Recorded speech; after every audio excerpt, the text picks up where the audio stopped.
श्री शिवाय नमस्तुभ्यम। हर हर महादेव। महाराष्ट्र राज्य के यवतमाल जिले के वानी में परसोनी फाटक के पास गुरुजी पंडित प्रदीप मिश्रा जी के द्वारा श्री काशी शिव महाप्राण कथा शुरू हो गई है। आज 27 जनवरी 2024 पहले दिन की कथा पूर्ण हो चुकी है। ये 7 दिवसीय शिव महाप्राण कथा है। 27 जनवरी से 2 फरवरी 2024 तक आस्था चैनल यूट्यूब के माध्यम से देखी जा सकती है। 3 घंटे की कथा का संपूर्ण कथा सार आपको 10 मिनट में बताने का प्रयास कर रहे हैं। ये वीडियो आप तक पहुंचा रहे हैं। आज की कथा में गुरुजी ने 2 विशेष उपायों की जानकारी दी है, जिसे संतान प्राप्ति और जीवन के कष्टों को दूर करने के लिए आपको करना है। साथ ही गुरुजी ने 3 चीजों की ऐसी जानकारी दी है कि अगर आप उन्हें धारण कर लेते हैं तो आपका जीवन कंगाल हो जाता है, नष्ट हो जाता है।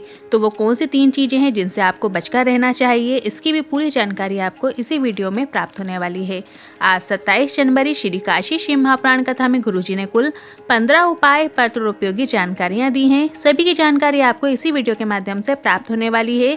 अगर किन्हीं कारणवश आपने आज की कथा नहीं सुन पाए हैं तो पूरी कथा का रास्ता तो आपको इस छोटे से वीडियो से प्राप्त होने वाला है।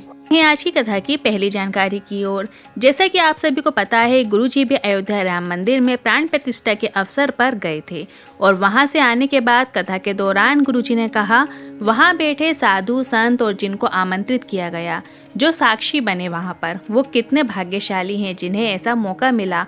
और हम धन्यवाद करना चाहते हैं राम मंदिर की समिति को, जिन्होंने हमें ऐसा अवसर प्रदान किया है और आमंत्रित किया है और हमें ऐसा सौभाग्य प्रदान किया।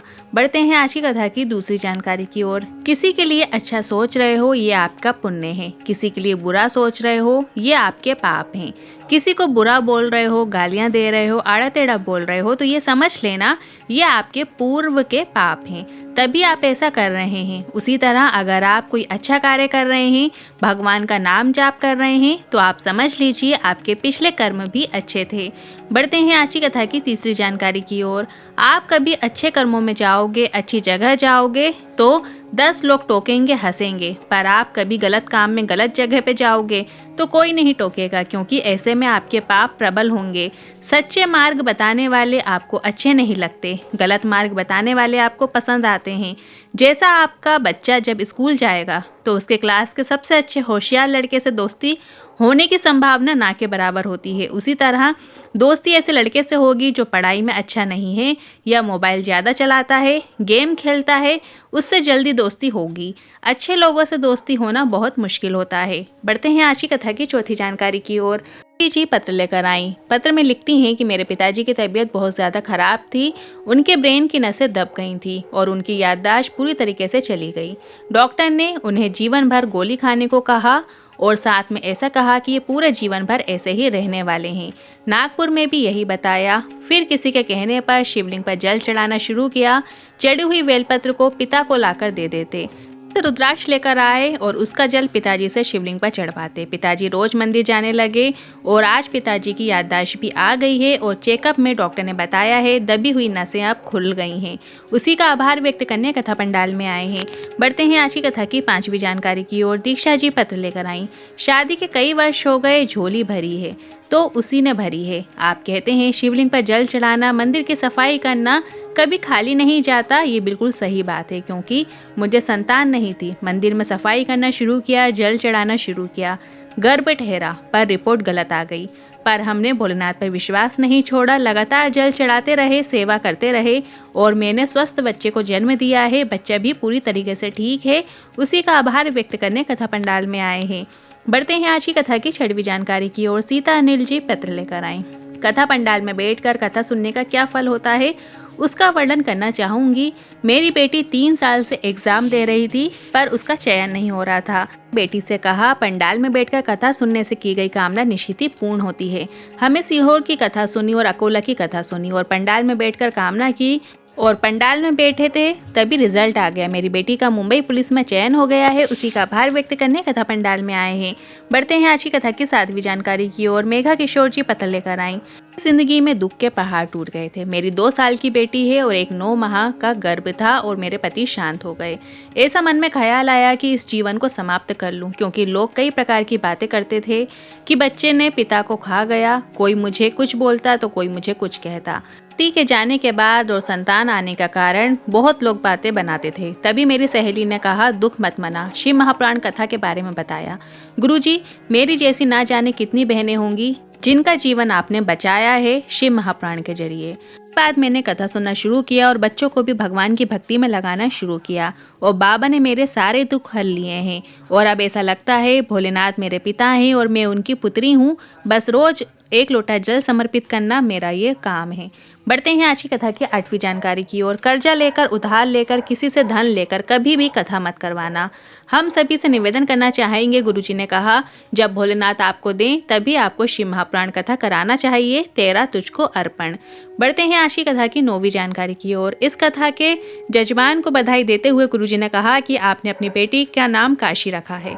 उसका आपको धन्यवाद, क्योंकि शिव महापुराण में लिखा हुआ है कि 5 बार भी यदि आपके मुख से काशी काशी निकल जाता है तो जीव को परमात्मा की शरणागति प्राप्त होती है। 5 बार काशी काशी काशी काशी काशी बोल देने से शिव धाम की यात्रा करने का फल प्राप्त हो जाता है। शिव महापुराण की कथा के उमाखंड कहता है, जो दिल से श्रवण करता है उसे 12 ज्योतिर्लिंग जाने की जरूरत भी नहीं होती है, उसका वहां जाने का फल प्राप्त हो जाता है। बढ़ते हैं आज की कथा की 10वीं जानकारी की ओर। अच्छा अन्न, अच्छा धन हमें अच्छे मार्ग में लेकर आता है। कभी कभी किसी के पाँव की चप्पल अगर आपने पहन ली और थोड़ी दूर चले गए और आपका एक्सीडेंट हो गया, आपको शरीर में कोई तकलीफ आ गई और आपके साथ कुछ ऐसा हो गया जिसे आपने सोचा कि मैंने कभी कुछ गलत नहीं किया, फिर मेरे साथ ही ऐसा क्यों हुआ, तो आप समझ जाना आपने किसी की चप्पल पादुका पहन ली है। तो उसके ऊपर जो काल मंडरा रहा था वो आपके ऊपर आ गया है। अब उसका दुख तुझे भोगना है, उसका कष्ट तुझे भोगना है, अब दूसरा कोई नहीं भोगेगा। तो आपको हमेशा इस बात का ध्यान रखना है कि आपको किसी की भी चप्पल अपने पैरों में नहीं लेना है। आपको किसी की चप्पल का प्रयोग बिल्कुल भी नहीं करना है, क्योंकि आप जिसकी भी चप्पल प्रयोग में लाते हैं उसके ऊपर जो काल मंडरा रहे होते हैं वो आपके सर पे आ जाते हैं। बढ़ते हैं आज की कथा की 11वीं जानकारी की ओर। शिव महापुराण की कथा कहती है 3 चीजों से दूर रहना चाहिए। दूसरे की 3 चीजें आपके पास कभी नहीं आनी चाहिए। पहला, पाँव की चप्पल, जूते जो भी हैं, चरण पादुका हैं, वो आपके पाँव में नहीं आनी चाहिए। दूसरा है छाता, आपको किसी के छाते का भी प्रयोग नहीं करना है। और तीसरा है मांग का टीका। चप्पल किसी की ना पहने, ना ही आप किसी के जूते पहने। गुरुजी ने कहा किसी दूसरे का छाते में आप बैठ सकते हैं, किसी के दूसरे के छाते में आप साथ में चल सकते हैं, मना नहीं है, पर आपको किसी दूसरे का छाता आपके घर में नहीं आना चाहिए। तुरंत आपको वापस करके आना चाहिए। किसी के मांग का टीका भी आपको नहीं धारण करना चाहिए। बढ़ते हैं आज की कथा की 12वीं जानकारी की ओर। कोई मर जाता है तो उसका 12वां, 10वां या 13वां जब पंडित जी बोलते हैं तब उसमें एक पद दिया जाता है। उस पद में छाता भी दिया जाता है और आसन भी दिया जाता है, लोटा भी दिया जाता है, छाता भी दिया जाता है। उसमें सबसे जरूरी होती है चप्पल और छाता होना, क्योंकि ऐसा इसलिए है उसमें काल होता है जो आपसे दूर चला जाए। बढ़ते हैं आज की कथा की 13वीं जानकारी की ओर। दुख की घड़ी जीवन में आई है तो कोई काम नहीं आने वाला। आपके द्वारा चढ़ाया गया 1 लोटा जल और भोलेनाथ ही दुख की घड़ी में आपके काम आने वाले हैं।